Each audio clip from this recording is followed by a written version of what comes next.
Irmãos, a paz do Senhor, que Deus continue abençoando vocês poderosamente. Aqui quem vos fala é o irmão Henrique Reis, da congregação de Parque João Ramalho. E nós estamos em continuidade com os nossos estudos de escola dominical, os nossos estudos de lições bíblicas. Nesse primeiro trimestre do ano de 2023, estudando Cristologia, a pessoa e obra de Cristo. Sendo assim, já evoluímos bastante no estudo dessa maravilhosa doutrina bíblica que constitui a teologia sistemática.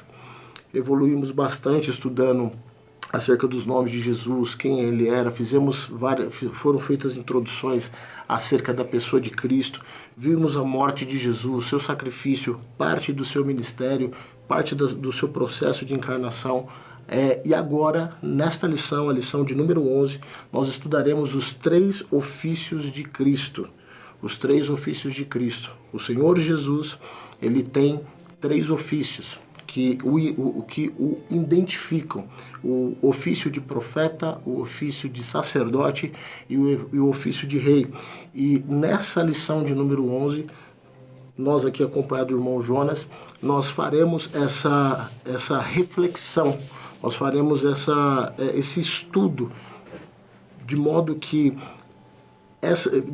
tudo isso possa complementar os estudos, possa complementar a exposição dos irmãos na lição de domingo. Que o Senhor os guie, que o Senhor os direcione e que o Senhor visite cada um de vocês e a sala de cada um. Bom, Jonas? De início, é importante a gente falar para os alunos, mencionar com os alunos a respeito dessa lição, que um grande ponto importante de toda essa questão dos ofícios, dos trabalhos que Jesus executou como homem na terra, é que tudo isso ele tem um propósito maior, né? Ele tem um propósito grandioso, que é exclusivamente redimir, trazer redenção para nossas vidas. Então, restaurar aquela comunhão que foi perdida lá no início, né? No começo, que a gente tinha todo aquele relacionamento com Deus, todo aquele contato, e agora, através do pecado, que esse relacionamento, esse vínculo que nós tínhamos no dia a dia com Deus foi rompido. Então, através de Jesus, ele veio justamente para nos trazer essa redenção, veio nos trazer uma restauração de ligamento que nós tínhamos com ele. Então, nós vemos que no Antigo Testamento Deus usava o povo dele através de seus profetas para proferir a sua palavra, para direcionar os seus ensinamentos, tudo aquilo que ele almejava para o seu povo. Ele usava homens específicos para direcionar o seu povo para o caminho. E em toda a Bíblia nós vamos enxergar que Deus, na sua essência, ele sempre direcionou a sua palavra, o caminho que o povo tinha direcionado era especificamente para uma pessoa, que era o seu filho, né? Então, tudo aquilo que foi trabalhado no Antigo Testamento, tudo aquilo que foi feito através dos profetas, foi para mencionar alguém que viria após, para trazer toda essa restauração, toda essa redenção. Inclusive, o próprio Moisés, ele falou que viria um que seria maior do que ele. Então, Jesus já estava sendo predito que ele seria o grande profeta, né? Seria o profeta, o grande homem, né? Diante de todos aqueles homens que foram usados por Deus, ele veio para ser o grande homem, para representar, para trazer uma representação de Deus para com os homens. Uma coisa importante quando a gente fala que Jesus ele se identifica com esse ofício de profeta, é que, tal como o irmão colocou de uma forma muito, muito interessante, o pecado ele traz quebra de aliança, né? Ele traz separação. E o Senhor ele colocou vários, eu vou colocar com a palavra com uma certa reserva, vários mediadores, vários mediadores durante esse processo, durante a evolução do plano de salvação. E eram pessoas que ora traziam, no caso do profeta, ele era o porta-voz de Deus. Então, ele trazia mensagens de redenção, mensagens de alerta, mensagens de advertência, mensagens de consolo vindas da parte de Deus. Uma coisa que eu acho muito interessante, olhando para a figura do profeta, é que, num primeiro momento, a gente pode adotar a ideia do profeta como sendo apenas aquele que tem a capacidade de ver o futuro. Sim. Mas se a gente olha o texto, e olha o desenrolar dos profetas dentro do texto bíblico, a gente percebe que entre as figuras de juízes, reis, sacerdotes, profetas, os profetas eles lograram uma posição de destaque. Você percebe que pelo menos 2/3 do nosso texto do Antigo Testamento é de autoria de profetas. Os profetas, eles são tão... eles também adquiriram uma posição extrema de destaque, não somente na questão literária, mas se você perceber as marcas profundas que foram deixadas no povo de advertências de palavra de Deus, vieram dos porta-vozes, que são os profetas. Então, mais do que observar o futuro, eles tinham capacidade de interagir com o sobrenatural. Sim. E o espiritual. Eles tinham uma condição específica que eu acho muito interessante, que eles conseguiam olhar as situações dentro da perspectiva de Deus. E isso é uma coisa extremamente poderosa. É por isso que eles são chamados de videntes, homens de Deus, servos de Deus, homens que têm o Espírito de Deus sobre eles, atalaias, mensageiros do Senhor. Por quê? Porque justamente eles conseguem se mover pelo menos dentro dessas 3 condições. Viam o futuro. Tinham capacidade de se mover no sobrenatural, tinham capacidade de se mover no sobrenatural. Mas, acima de tudo, conseguiam ver todas as coisas sob a perspectiva do próprio Deus. Isso que é glorioso. E a gente enxerga que, até mesmo nesse ofício do profeta, existia um grande vínculo com o próprio Deus. E até interessante fazer até um parênteses aqui. Às vezes hoje a gente olha a nossa geração de hoje, pessoas que se intitulam por profetas, por homens de Deus, mas não entende o peso e a responsabilidade que é carregar esse título, né? Carregar esse título de profeta. Tanto é que, se a gente olhar para a própria vida do Cristo, ser o porta-voz da palavra de Deus tinha um significado muito profundo, que era a entrega da própria vida. Era um propósito maior. Então, às vezes, a gente olha hoje, a gente gosta dos títulos, mas tudo aquilo que a gente carrega que provém de Deus, existe uma responsabilidade que nós precisamos ter. E isso, somente ter o título, sem ter a carga do título, não adianta de nada.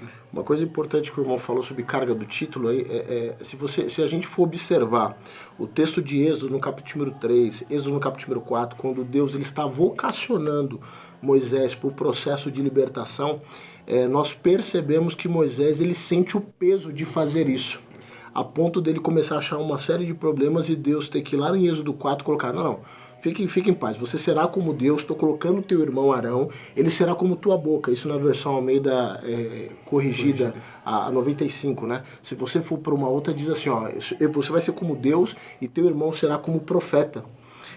Se a gente for olhar também o caso de Jeremias ele chega nessa situação, ele fala, pô, senhor, mas eu sou apenas uma criança, e Jeremias é comissionado muito cedo para o trabalho que ele vai executar. A gente vê o caso do profeta Isaías, em Isaías no capítulo 6, também ele sente gravemente, quando ele começa a se deparar com a sua chamada dramática, quando o rei Uzias ele morre, quando ele se depara com o peso daquilo que ele tinha que fazer, ele começa a observar a sua limitação. E é interessante que, de fato, o irmão colocou com muita precisão.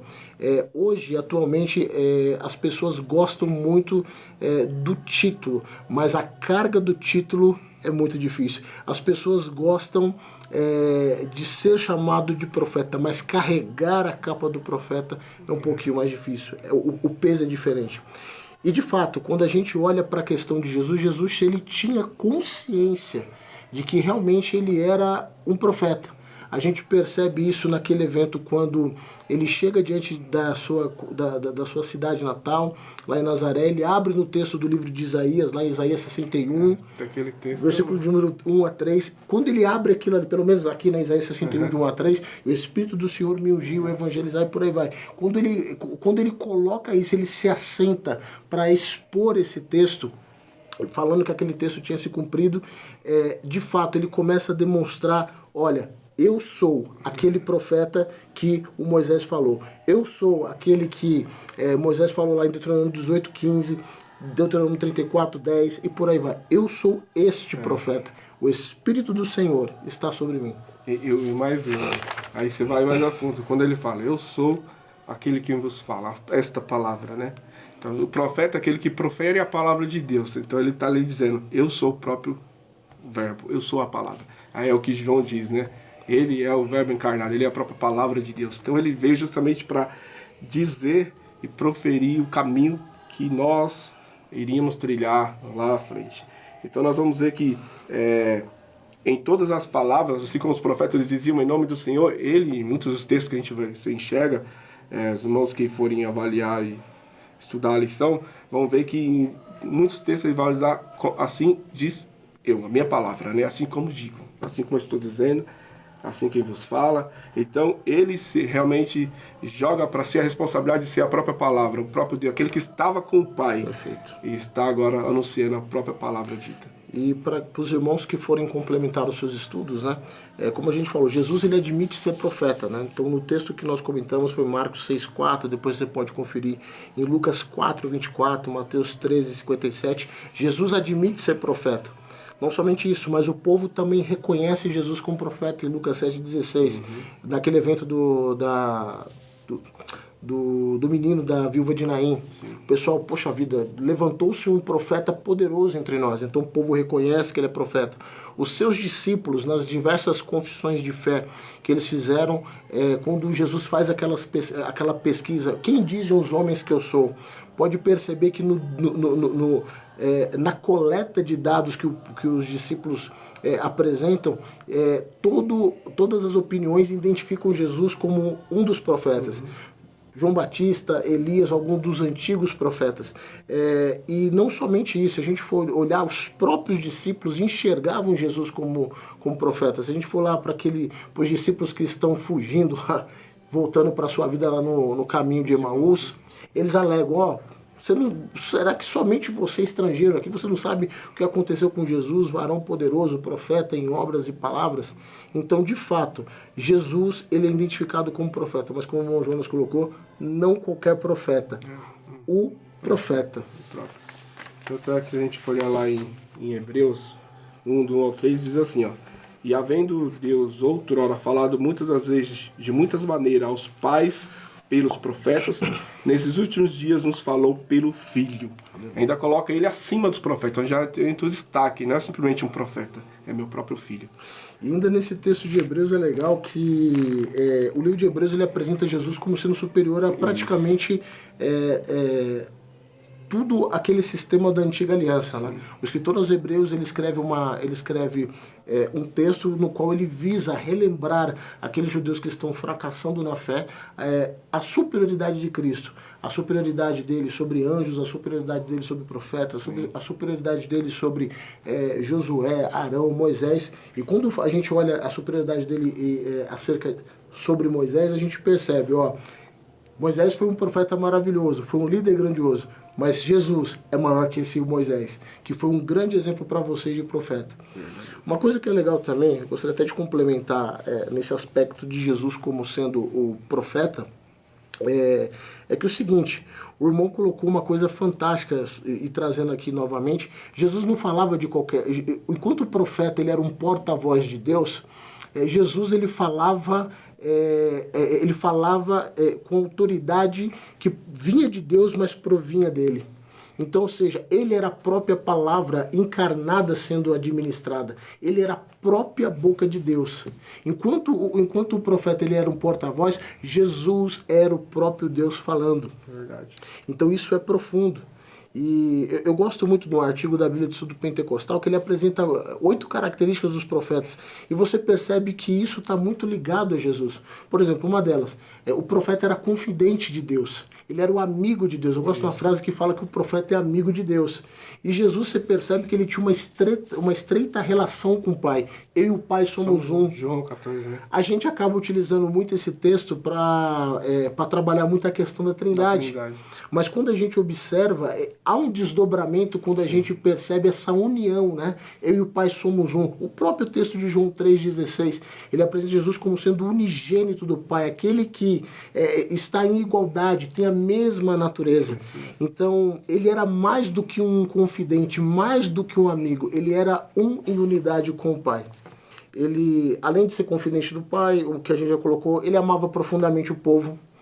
Isso é uma característica legal dos profetas, esse amor profundo que eles tinham pelo povo. Você vê o livro de Lamentações de Jeremias. Jeremias, ele se derrete de amores por um povo que mesmo idólatra, mesmo com o coração distante de Deus, ele ainda deseja que esse povo receba a graça de Deus. Jesus tinha isso. Lembra quando Jesus ele chega e fala, "Há de ti, Corazim, Betsaida, a Jerusalém, Jerusalém, quantas vezes eu quis ajuntar vocês como uma galinha ajunta os seus pintinhos."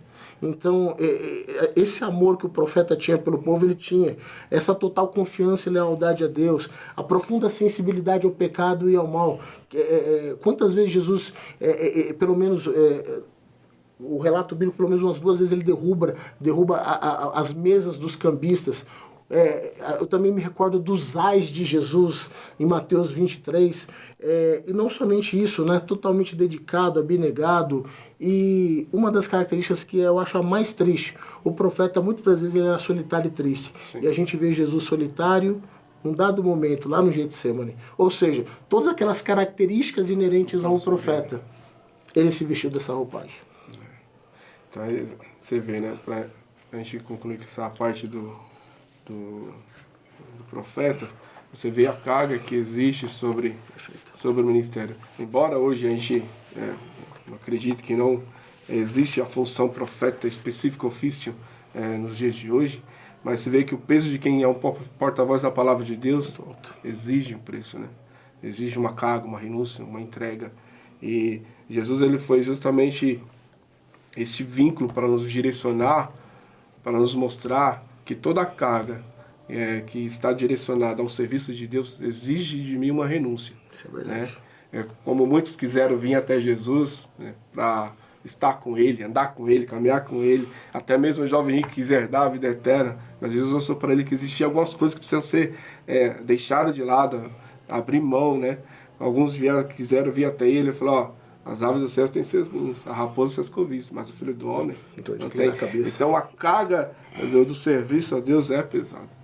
E a gente tem que ter e sentir essa responsabilidade que é ser um anunciador dessa palavra que nos traz vida eterna. Perfeito. Bom, Jonas, partindo pro próximo ponto aqui, Jesus Cristo, nosso eterno sumo sacerdote. Um ponto importante que a gente pode relembrar é que o seguinte, Deus havia separado uma tribo para si, certo? Dentre as 12 tribos de Israel, ele separou uma que ele considerou sua para administrar os seus ritos, as suas cerimônias, cuidar daquela parte que era uma parte mais voltada para a intercessão, o ministério de intercessão entre o povo e ele. E a gente percebe que Deus, dentre aquela família, dentre as 12 famílias, ele separa a família de Levi. Isso. E dentro dessa família de Levi, ele separa uma outra família, que é a família de Arão. E nessa família de Arão, ele constitui dentro da família de Arão o sumo sacerdócio e o sacerdócio. A gente percebe que a função desse sacerdote era claramente, enquanto o profeta ele era a boca de Deus, ele era o mediador de Deus para os homens, o sacerdote ele já vem na linha de ser o intercessor do homem para Deus, ele se apresenta do homem para Deus. Aquele que, complementando o que o falou, é aquele que leva, entrega, transmite a presença de Deus até o homem, né? Então, como a gente entrou na lição falando, através de uma quebra de aliança, e agora através desses caminhos, que é tudo um direcionamento para aquilo que viria, né? Para uma restauração completa que virá, existe agora o sacerdote, que é aquele intercessor, é aquele que vai entregar diante de Deus as petições do povo, né? Então agora vem Jesus para nos trazer o ideal, que agora, através dele, Você não precisa mais de alguém que vai te intermediar. Você não precisa de alguém mais que vai trazer os seus pecados, oferecer sacrifícios diante de você, os seus pecados a Deus. Que agora, através dele, como sacerdote real, eu e você pudemos ter um acesso livre diante dele para poder conseguir ter esse relacionamento mais próximo, mais ligado. Porque no Antigo Testamento as coisas eram muito distantes, né? Alguém que tinha muito mais proximidade estava na presença de Deus, né? Porque como sacerdote é aquele que estava mais ligado, próximo de Deus, né? Que ele intercedia pelo povo, então ele estava lá sendo a comunicação direta. Então Jesus, como sendo o próprio Filho, ele é aquele que intercede por nós diretamente. Uma coisa que é legal dentro desse processo inteiro é o seguinte: a gente percebe que no modelo da antiga aliança, no modelo no modelo levítico, no modelo arônico, a gente percebe que há várias limitações. Sim. O sumo sacerdócio ele era vitalício. Entretanto, o indivíduo ele não permanecia para sempre. Ele continuamente tinha que ser substituído. Esse indivíduo não podia estar sempre diante de Deus. Ele tinha um dia específico, que era o dia da expiação, na qual uma vez por ano ele oferecia sacrifícios por si mesmo e por todo o povo, e aí sim ele se achegava diante do Santo dos Santos para ministrar, interceder pelo povo em direção ou relação a Deus. A gente percebe também que havia uma grande limitação, porque como o indivíduo ele não permanecia para sempre, continuamente tinha que se haver uma reposição, ou de sacerdotes ou de sumos sacerdotes. Então, ou seja, havia a limitação, a falibilidade do indivíduo que conduzia o processo. E uma coisa que eu acho fantástico é como Deus resolve o problema. É impressionante, irmão Jonas, como Deus ele tem umas saídas que são somente dele. A gente percebe que ele separou uma tribo, mas Jesus veio da linhagem de Judá. Como é que pode, então, Deus ele estabelece uma lei na qual somente os levitas e a família de Arão tocam o sacerdócio, e aí ele estabelece um outro momento no qual ele chama uma outra tribo e estabelece outro sacerdote. É impressionante como Deus ele faz isso. E a solução que Deus faz isso é falando a seguinte coisa: você é de uma ordem especial, a ordem de Melquisedeque. E é tudo já... Deus ele traça as coisas de maneira perfeita, né? Então tudo aquilo que ele faz já é direcionado para um ponto específico. Então ele sabia que aquilo ali iria futuramente direcionar para ele. Então você vê que Jesus, ele, quando o profeta, quando o sacerdote, ele vem para nos dar poder para vencer o pecado e restaurar o nosso relacionamento. Como eu falou agora há pouco, através de um sacerdócio, através de uma linhagem humana, a gente vê e entende como o homem é falho. E sabendo que o homem é falho, ele precisa sempre de uma reposição. Precisa sempre de um novo ajuste. Porque se a gente olhar na história do povo de Israel, quantas vezes e quantas histórias nós sabemos de levantes e quedas. Aí Jesus vem para nos dar um direcionamento e um alinhamento que será eterno, né? Que não falha, que não erra, que não peca. É interessante, né? Quando a gente estava falando do livro de Hebreus, né? Até agora há pouco, né? E é interessante que o delineamento com relação à superioridade de Jesus em relação ao modelo arônico, levítico, de sacrificial, ele está destilado no livro de Hebreus, começando do capítulo número 4 e indo até o capítulo número 10. Então a gente percebe que durante esse um pouco mais de 6 capítulos aproximadamente, o escritor dos Hebreus ele vai em cada um desses capítulos fazer o desenrolar de como Jesus ele acaba sendo superior, ele acaba sendo perfeito.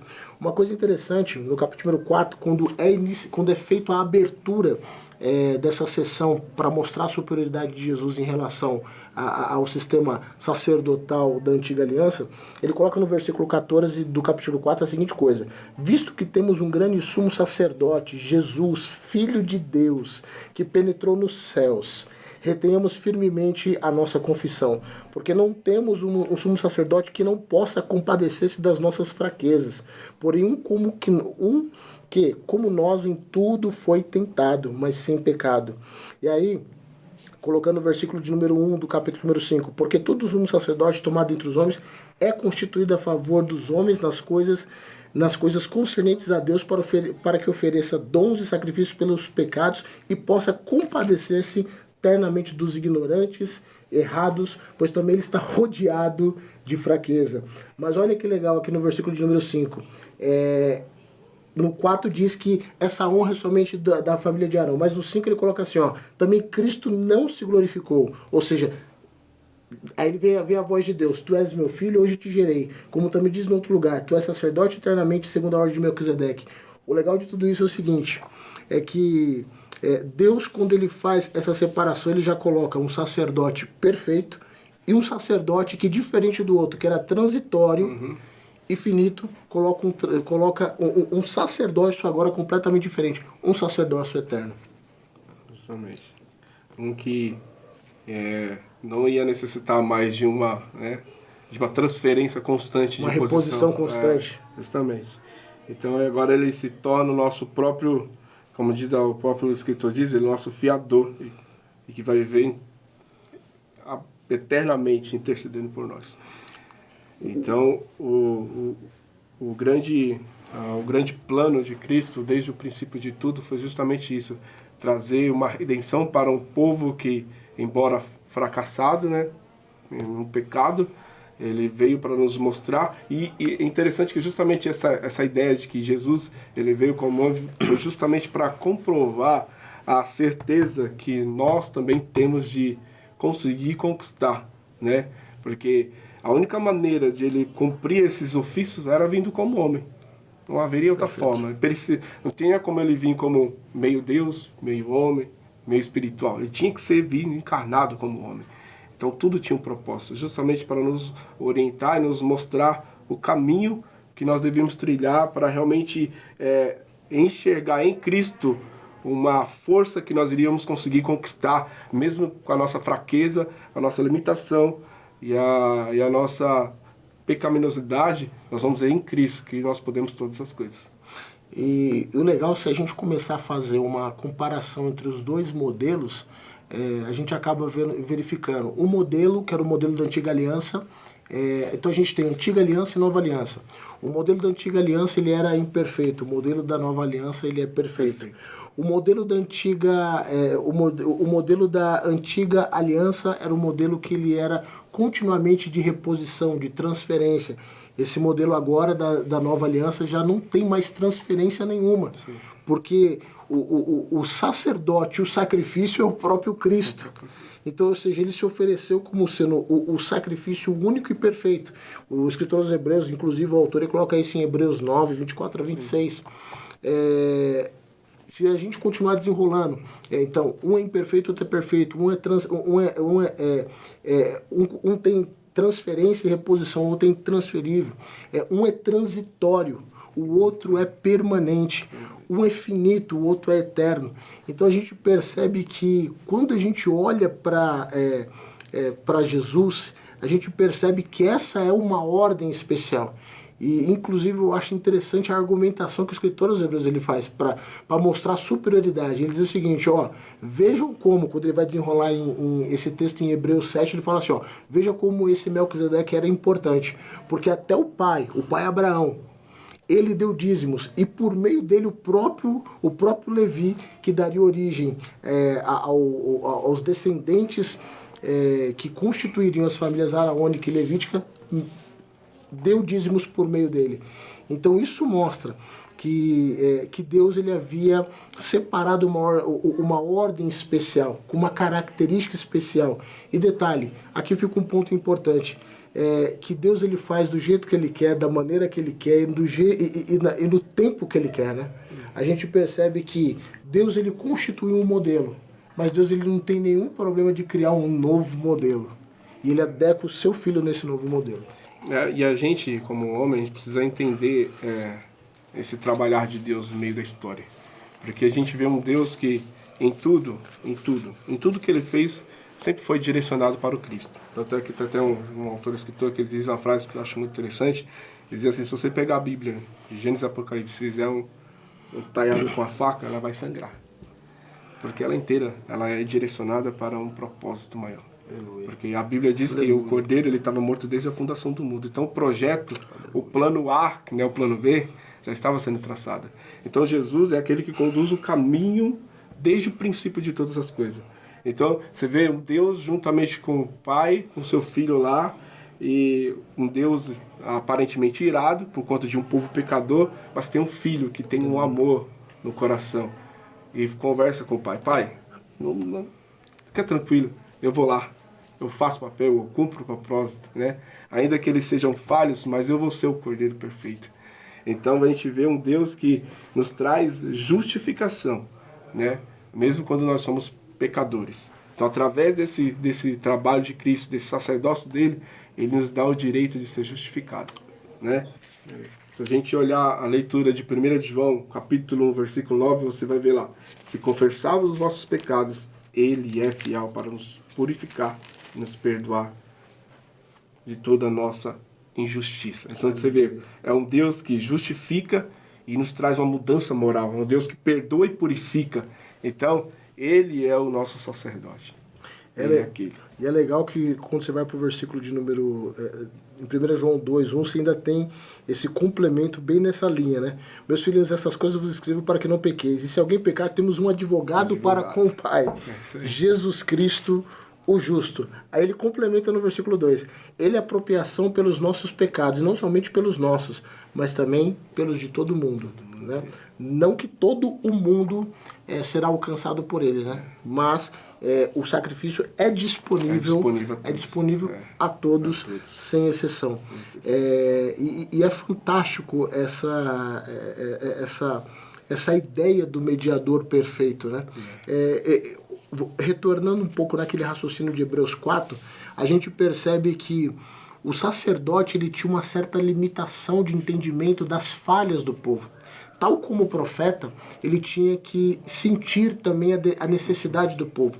Mas se a gente for observar na história do texto bíblico, a gente percebe mais os sacerdotes entrando em processo de corrupção do que os próprios profetas. Tanto que a gente tem vários conflitos entre profetas e sacerdotes. Né?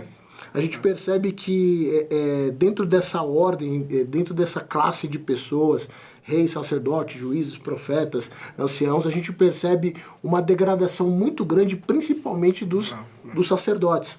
A gente percebe quando Jesus ele está fazendo as suas declarações diárias em Mateus no capítulo 23, a gente percebe que ele está se dirigindo a essa classe religiosa, composta por mestres de lei, escribas e sacerdotes, nas suas mais diversas correntes e dissidências, né? Seja fariseu, seja saduceu, seja o que fosse. E esses indivíduos, eles tinham uma dificuldade muito grande, a gente percebe no desenrolar dos profetas, vários embates. A gente vê Ezequiel confrontando esse pessoal, vê Jeremias confrontando esse pessoal, E essa classe, os sacerdotes, eles tinham uma dificuldade de sentir a necessidade do povo. Chega um dado momento que o sentimento deles, a empatia deles já estava negociada, já estava tolhida, já estava corrompida. No Hebreus 4 já mostra diferente. Fala assim, não. Ele não só sente quem você é. Ele não só sente compaixão, ele sabe exatamente o que você sente, exatamente o que você passa, exatamente o que você passou, passa e passará. Ele se identificou com você desde o início, desde o processo de encarnação, ele se identificou. Ele é o justo, ele é o sacrifício perfeito. Isso é fantástico. Essa identificação que vai muito além vai muito além de uma dó, né? De olhar e falar, putz, caramba, que dó dessa... Não. Ele sente a dor da pessoa. É fantástico isso. É por isso que houve essa necessidade de ele ser o Verbo encarnado. Porque imagina para nós, que se a gente olhar hoje ainda tem algumas linhas de pensamento que exima Cristo dessa perfeição, né? Mas imagina hoje, se a gente não tivesse esse Cristo encarnado, que realmente andou, caminhou, viveu e sentiu e presenciou tudo aquilo que nós presenciamos. A gente ia encontrar dificuldade em falar, não, eu não consigo, eu não posso, não dá. Se hoje nós já encontramos essas falhas, agora Jesus ele veio justamente para provar que em tudo foi tentado, mas não pecou. Então ele embora alguns sacerdotes se corromperam, como até mesmo os filhos de Eli lá, vendendo, se prostituindo, mas ele vai dizer, eu sou imutável, né? A sua natureza é imutável, então isso que é perfeito. E uma coisa que é legal, para complementar exatamente isso que você acabou de falar, irmão Jonas, o texto que o irmão Monroy coloca aqui no finalzinho no finalzinho do ponto 2, já para entrar no ponto 3, ele coloca aqui Hebreus 7, do versículo de número 22. Ele diz assim, de tanto melhor conserto Jesus foi feito fiador, que você já tinha citado antes. E, na verdade, aqueles foram feitos sacerdotes em grande número, porque pela morte foram impedidos de permanecer. Mas este, Jesus, porque permanece eternamente, tem um sacerdócio perpétuo, porque pode também salvar perfeitamente os que por ele se chegam a Deus, vivendo sempre para interceder por eles. 1 João, do texto que você leu até o versículo de número 2, capítulo 2, 1 e 2. Porque nos convinha tal sumo sacerdote, santo, inocente, imaculado, separado dos pecadores e feito mais sublime do que os céus, que não necessitasse, como sumo sacerdote, de oferecer cada dia sacrifícios, primeiramente pelos seus próprios pecados e depois pelos do povo, porque isso ele fez uma vez, oferecendo-se a si mesmo, porque a lei constituiu sumos sacerdotes a homens fracos, mas a palavra do juramento que veio depois da lei constituiu ao Filho perfeito para sempre. Amém. Aí no terceiro ponto da lição a gente vai falar sobre Cristo, Rei dos Reis. A gente vai ver aqui que num bom período da história do Antigo Testamento, o povo ele viveu de forma a governar, onde alguns homens diretamente ligados eram direcionados por Deus para conduzir o povo, as suas tribos, ao caminhar de Deus, né? Então Deus usava para o grande período juízes que exerciam grande influência e decisões sobre o povo através da palavra de Deus, né?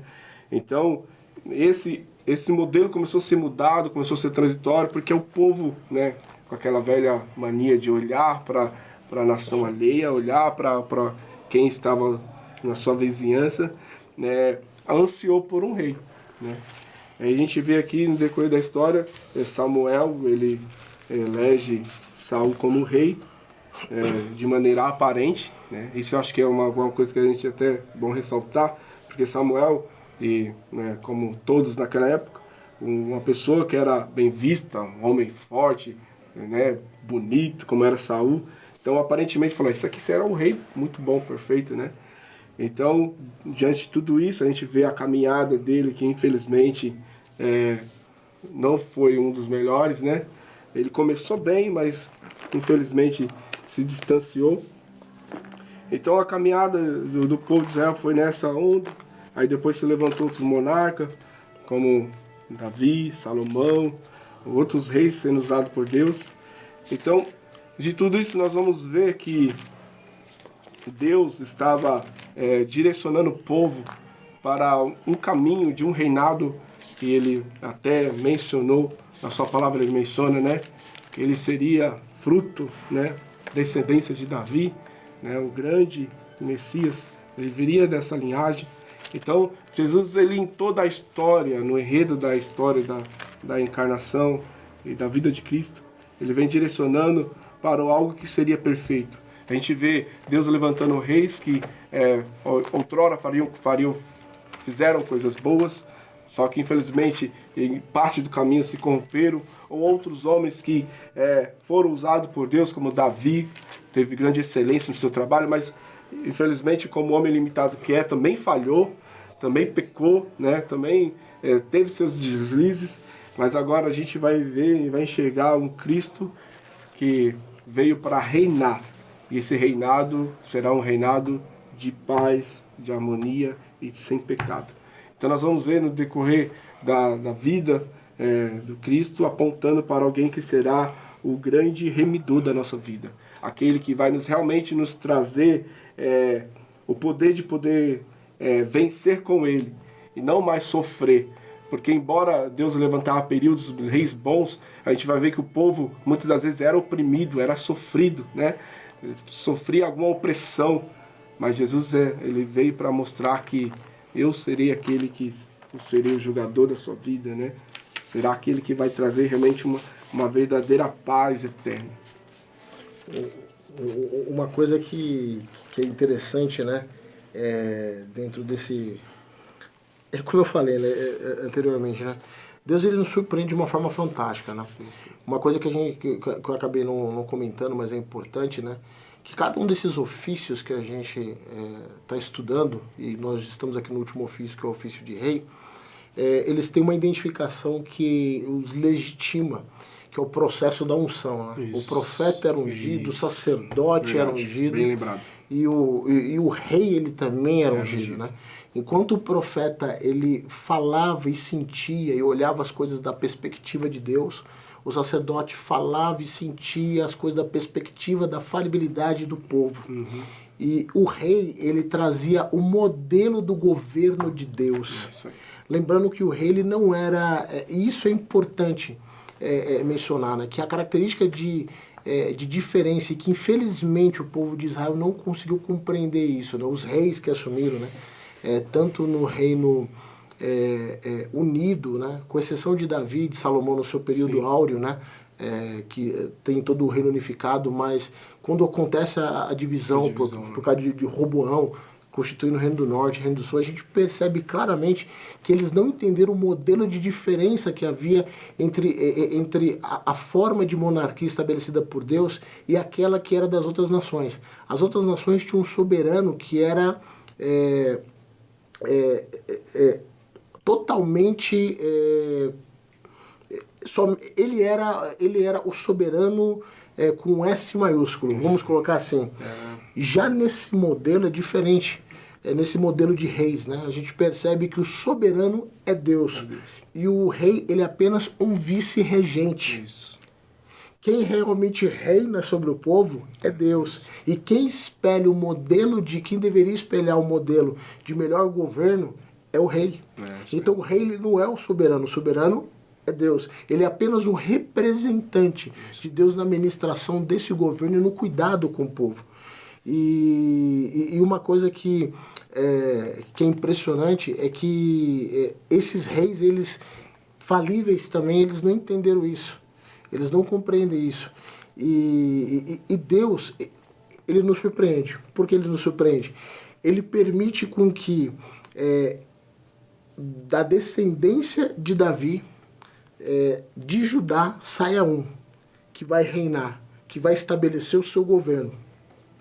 E detalhe, e esse que estabelecerá o seu governo, ele vai estabelecer o seu governo de uma forma poderosa, como o irmão mesmo citou, irmão Jonas, de uma forma maravilhosa, perfeita, porque é o próprio Deus governando. E lembrando, né, que acho que cabe aqui fazer um complemento, né, que a nossa visão na Assembleia de Deus é uma visão milenista, né? Então a gente acredita que, de fato, o Senhor Jesus, ele reinará, né? Ele reinará. Há umas linhas ainda que colocam que ele reinará e terá como seu vice-regente o próprio Davi.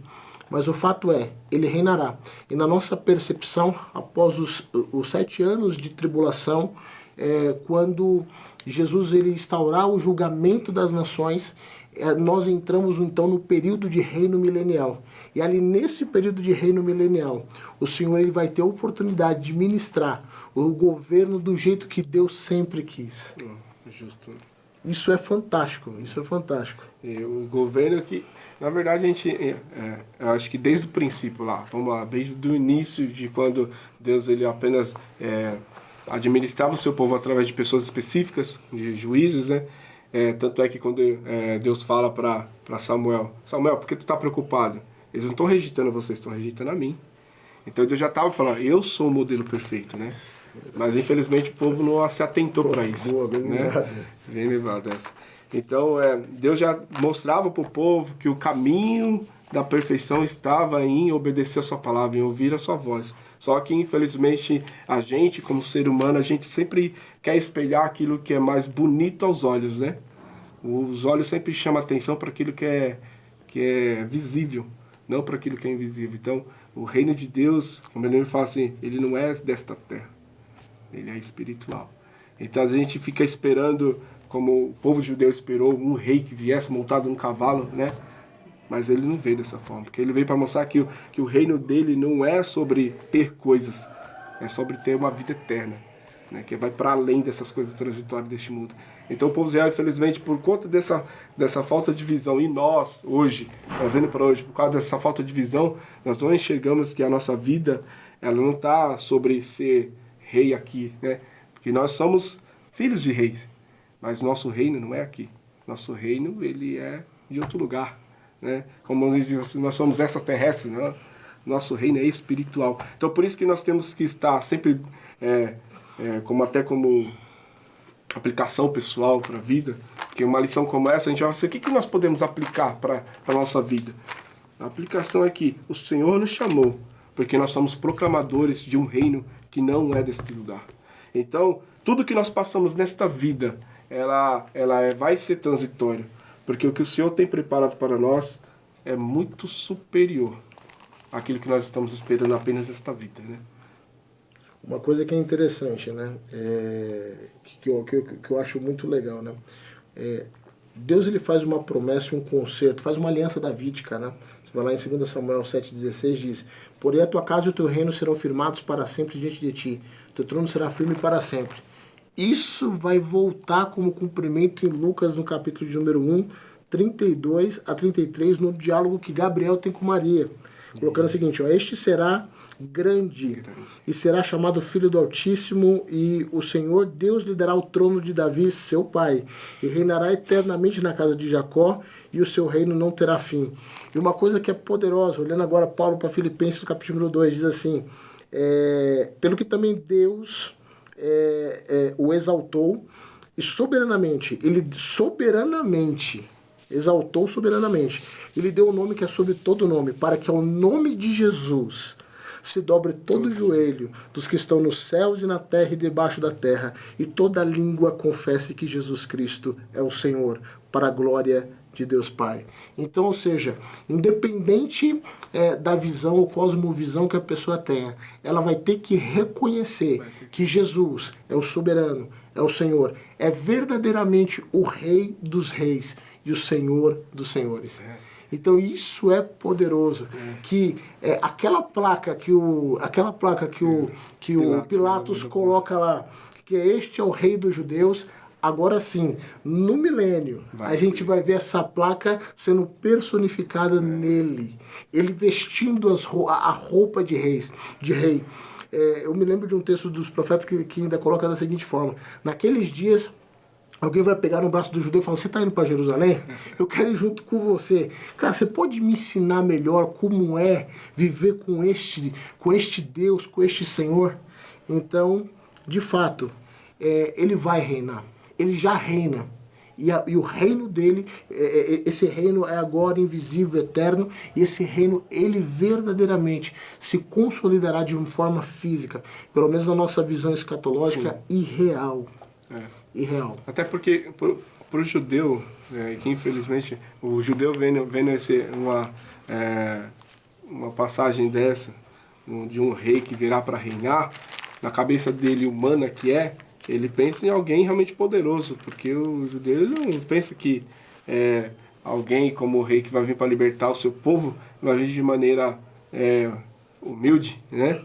Porque ele tem uma mentalidade de que quanto mais poder e reconhecimento, quanto mais ouro, mais presença de Deus. Então Jesus vem para mostrar totalmente o inverso.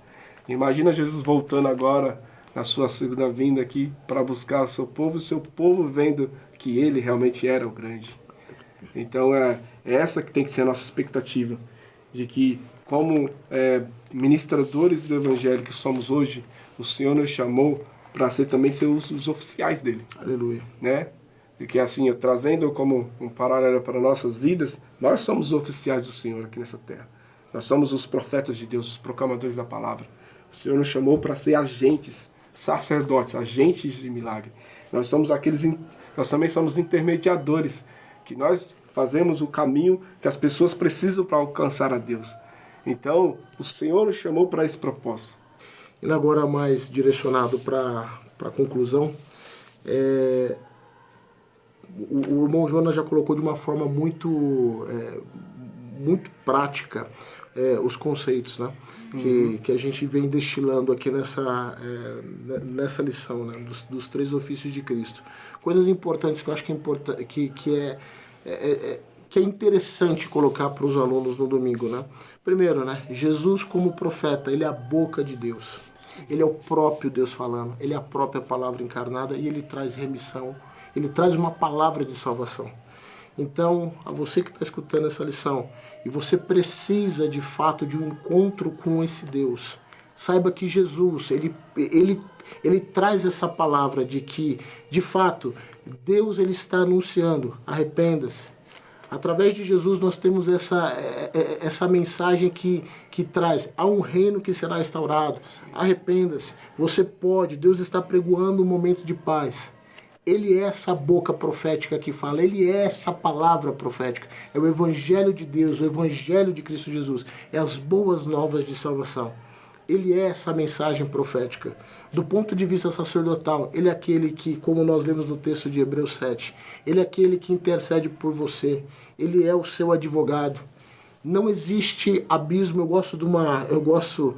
não me critique, não me censure, mas eu gosto do hino da Voz da Verdade que diz, não existe abismo raso ou profundo, Deus tira você de lá.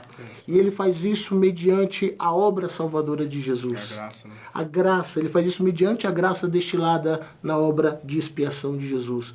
Ele é o seu sacerdote, ele é o seu sumo sacerdote, ele sabe exatamente o que você está sentindo agora enquanto assiste essa lição. Deixe Deus te visitar, deixe o Senhor Jesus mudar a sua história. E como rei, como o irmão Jonas colocou, chegará o dia em que todos nós nos dobraremos diante dele e reconheceremos que ele é verdadeiramente o Senhor. Faça isso hoje, faça isso agora, reconheça o senhorio dele antes que você seja compelido diante da sua majestade e glória. Bom, Jonas? E, a finalizar, nós precisamos entender uma coisa. Eu ouvia muito isso quando eu era pequeno, sempre na casa do Senhor, e eu ouvia muito a questão que o homem ele é o sacerdote da casa. E eu vi um pastor falando sobre isso, eu achei muito interessante. Nós não somos somente um sacerdote, nós também somos o profeta, nós somos o rei e sacerdote, porque nós ensinamos, nós anunciamos a boa palavra para a nossa família. Nós somos aqueles que nós intermediamos também a nossa família até a presença de Deus. E nós também protegemos a nossa família, nós trazemos proteção através de alguém que é, sobretudo, aquele que nos rege.